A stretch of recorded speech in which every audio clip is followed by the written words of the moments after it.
यहाँ तक कि मैं आपको ये कह रहा हूँ कि अगर इमरान खान साहब ने भी कोई गड़बड़ की अब उस किस्म की जैसे पहले करते रहे हैं तो खान साहब के ऊपर भी एक्शन हो जाएगा। वो जो रुकावट थी ना पहले वो अब हट गई है। इमरान खान साहब ने बहुत कुछ कर दिया और बहुत कुछ कह दिया, कोई एक्शन तो नहीं लिया गया ना उनके खिलाफ, सिवाय एक दो लोगों के जिन्होंने गाली गलोच पे आ गए थे। खान साहब ने कम किया है फ़ौज के ख़िलाफ़ या फ़ौज की क़यादत के ख़िलाफ़, तो क्यों नहीं उनके ख़िलाफ़ किसी ने एक्शन किया? ना फ़ौज की तरफ से कोई एक्शन हुआ, ना हुकूमत की तरफ से कोई एक्शन हुआ। कानूनी एक दो चीज़ें हुई हैं मगर उसके अलावा तो कुछ नहीं हुआ। तो अब सवाल यह है वो इसलिए नहीं कुछ हुआ था कि जो मर्ज़ी कह लें इमरान खान साहब, उनको जो गुस्सा ये था कि जो वो तवक्को करते थे कि मेरी हामी पूरी भरी जाएगी वो पूरी नहीं भरी गई, मगर कुछ हद तक तो भरी गई। कोई जनरल फैज़, जनरल बाजवा और ऐसे कुछ और जर्नैल, उन्होंने फिर भी इमरान खान को लाडला रखा हुआ था, गाली भी वो दे रहे थे मगर फिर भी कोई एक्शन नहीं ले रहे थे। उन्होंने कहा हमने तो आगे बढ़ना है, हम इस नामुनासिब तो रवैये को पीछे छोड़ेंगे और आगे यहाँ तब्दीली आ जाएगी। अब ठीक, यहाँ तब्दीली आएगी। अच्छा, तब्दीली ये होगी कि अब खान साहब को बचाने वाला कोई नहीं होगा। न्यूट्रलिटी का ये भी मतलब है ना कि अगर आप कानून तोड़ेंगे तो हुकूमत जो मर्जी कर ले। पहले तो हुकूमत को रोका हुआ था कि आपने गिरफ्तार नहीं करना इमरान को, आपने ये नहीं करना इमरान को, क्यों उसके साथ ये हो जाएगा वो हो जाएगा। और फिर भी आखिरी स्टेज तक आपने देखा कि जनरल बाजवा और उनके साथी जो कि खान के हामी भी थे मगर कुछ मजबूरियां थी जिसके तहत पीछे हटना पड़ा उन्हें क्योंकि बड़ी बदनामी हो रही थी, मगर आखिर तक उनकी यही कोशिश रही कि किसी तरीके के साथ इस गवर्नमेंट को घर भेजा जाए, और या अगर वो नहीं तो नया आर्मी चीफ ही हुकूमत ना लगाए और बाजवा साहब को 6 माह की और एक्सटेंशन मिल जाए। ये आखिरी वक्त तक ये बात चल रही थी। खान साहब भी तैयारी करके बैठे हुए थे कि जी इसको 6 महीने और दे दें। इसका ये मतलब है वो गाली गलोच भी जो थी वो बड़ी टैक्टिकल किस्म की थी, पीछे से कुछ ना कुछ और हो रहा था। अच्छा, तो खान साहब भी डबल गेम खेल रहे थे, उधर से भी मजबूरियां थी क्योंकि फ़ौज के अंदर बड़ा सपोर्ट है खान के लिए, और तो वो मजबूरी के तहत पीछे हटे थे मगर खान को वही बात पसंद नहीं आई। तो मेरा कहने का ये मतलब है अब क्या होगा, अब ये होगा कि आपने देखा हुआ क्या है, उससे आपको कुछ समझ आएंगे आप कि स्वाति साहब को फिर पकड़ के ले गए जी, और गिल साहब के पीछे मैंने सुना है फिर शायद कुछ कार्रवाई होने का है। गिल साहब ने कल फिर ज़रा फिर तो अब जो मुझे लग रहा है कि अब कोई भी बंदा पीटीआई का कोई गलत काम या गलत बात फ़ौज के ख़िलाफ़ करेगा तो आप देखिएगा कि एक्शन, इमीडिएटली एक्शन हो जाएगा। यहाँ तक कि मैं आपको ये कह रहा हूँ कि अगर इमरान खान साहब ने भी कोई गड़बड़ की अब उस किस्म की जैसे पहले करते रहे हैं तो खान साहब के ऊपर भी एक्शन हो जाएगा। अच्छा, खान साहब को भी एक्शन हो जाएगा इनके ऊपर, ये मैं आपको कह रहा हूँ। वो जो रुकावट थी ना पहले वो अब हट गई है।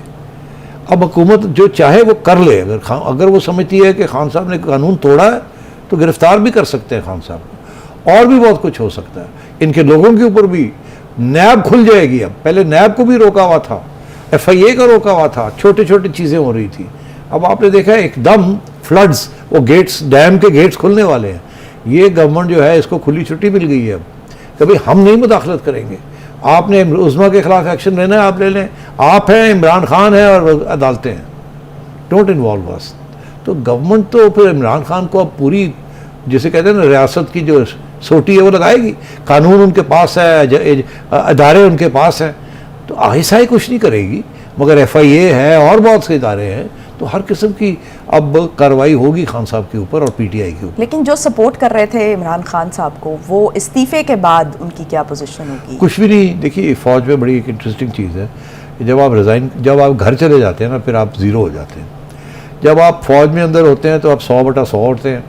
जिस दिन आप रिज़ाइन करते हैं वो यूनिफॉर्म उतरता है तो आप ज़ीरो हो जाते हैं। आपको कोई पूछने वाला कोई नहीं होता, आपको कोई सुनने वाला कोई नहीं होता, आपको कोई मिलने वाला फ़ौज में से कोई नहीं होता। सारा के सारा फ़ौज का रुख जो है वो बदल जाता है, वो जो नया लीडर आता है उसके पीछे शुरू हो जाती है। ये डिसिप्लिन इसी तरीके से है। तो मैं ये समझता हूँ कि अब जो साहब रिज़ाइन कर रहे हैं, जो भी वजह है, किसी की एक वजह है, किसी की दूसरी वजह है, किसी की ये वजह है कि आपने मुझे सुपरसीड कर दिया, द ऑनरेबल थिंग इज़ कि मैं रिज़ाइन कर जाऊँ। किसी ने ये सोचा कि आपका हक नहीं बनता था चीफ बनने का, मेरा हक बनता था, तो और मैं फिर रिज़ाइन करता हूँ। तो कुछ लोग तो ऑन प्रिंसिपल फ़ारग हो रहे हैं, अपने आप को निकाल रहे हैं। कुछ लोग ऐसे जिन्हें पता है कि अब उनकी छुट्टी हो जाएगी, उनकी छुट्टी हो जाएगी। वो बहुत करीबी तौर पे फ़ौज का अम्ब्रेला लेके, छतरी लेके उसके नीचे बहुत से ऐसे काम कर रहे थे जो उन्हें नहीं करने चाहिए थे सियासी तौर पर, और उनको भी पता होगा कि अब हमारे साथ क्या होना है। बेहतर यही है कि हम सलाम दुआ लेके और कहे जी जो हो गया, अर्ली रिटायरमेंट ले लेते हैं, वी वोंट क्रिएट मिसचिफ, हम और तंग वंग नहीं करेंगे, कोई और ड्रामे नहीं करेंगे बैठ के।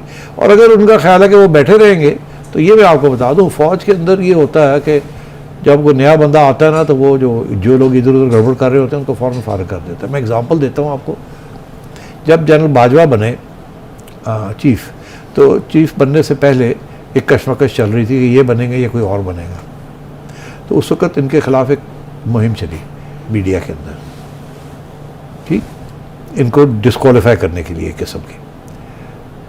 बहरहाल वो बन गए। जैसे ही वो बने, उन्होंने अपनी इंक्वायरी की कि ये किसने ये चलाई थी, क्योंकि फ़ौज के अंदर से हुई थी। उन्होंने उस बंदे को आइडेंटिफाई किया, इस बंदे ने इनकरेज की थी, इसके ये मोटिव था। अच्छा। और उसको पहले तो उसको ट्रांसफ़र किया अपने उस पोजीशन से, फिर जहाँ नई पोजीशन में चला गया, वहाँ 4-6 महीने के बाद फिर बुला के कहा ऑन करप्शन चार्जेस तुम रिज़ाइन करो, नहीं तो तुम्हें टांग देंगे। उनको निकाल दिया। तो मतलब है कि ये चीज़ें फिर लोग भूलते नहीं हैं। तो यहाँ तो बहुत बड़ी कशमकश हुई है फ़ौज के अंदर। ये रातों रात आज जनरल आसिम मुनीर नहीं बन गए। इनके पीछे अच्छी खासी फ़ौज की एक क़यादत थी जो कि जिन चाहती थी कि ये पुरानी चीज़ें ख़त्म हो और हम नया एक ऐसा बंदा सामने लेके आएँ जो अपराइट हो, मॉरली एक साफ़ सुथरा हो और जो कि सियासत में हिस्सा ना ले, बिकॉज हमने पीछे हटना।